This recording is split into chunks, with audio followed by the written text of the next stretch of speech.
start to fly. Bob, you have a present here.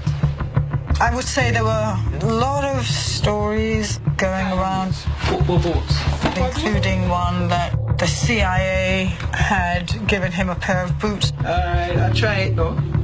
With a toxic copper wire that went into his toe.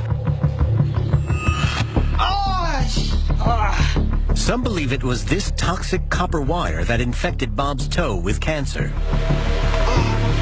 They believe the poisoned boots were delivered to Bob backstage at the Smile Jamaica concert on December 5th, 1976.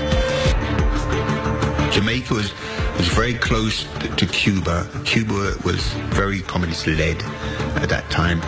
The Jamaican Prime Minister at the time, I think Manley, had decided to make an alliance with Castro, which really freaked out the West.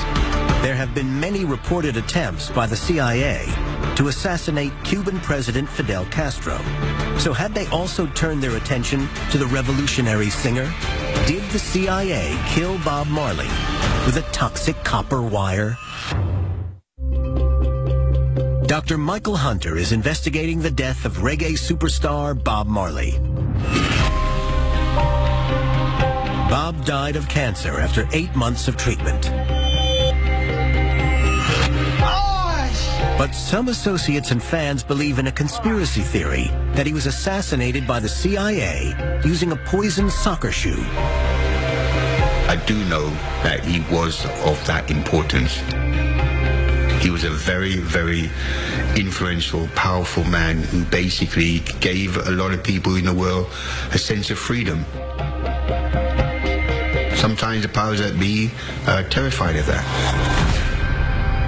Chris Blackwell of Island Records had been summoned to the US Embassy in Kingston and told them that they were watching his man Bob Marley, who they thought was capable of, as they put it, destabilizing. Adding fuel to the fire for the conspiracy theorists is the fact that Carl Colby, the cameraman sent to film Bob Marley, was also the son of the recently retired director of the CIA, William Colby. Although Carl was an award-winning documentary filmmaker who was hired by the boss of Marley's label, Island Records, to film the concert, this was a coincidence too far for many Marley fans. It sort of perturbed me when I saw that I was supposedly this secret agent who would bring a poisoned, darted football soccer shoe as a gift. I thought it was just absolutely ridiculous. Let me tell you something. I asked my dad one time, how does somebody assassinate or get rid of someone? He said, if you want to kill somebody, you do it simple. You hire the right guy, never been to the country before, leaves the country 12 hours later, leaves the weapon there, no trace, no fingerprints. And you certainly don't recruit the young son of a CIA director who's now been booted out. Don't you think you've got better people to call on the roster? But even if Carl Colby is an unlikely assassin, is it at all possible that the CIA could have given Marley cancer? When people have been assassinated using poisons, typically a small amount of lethal toxin is injected into the victim through stabbing or a tiny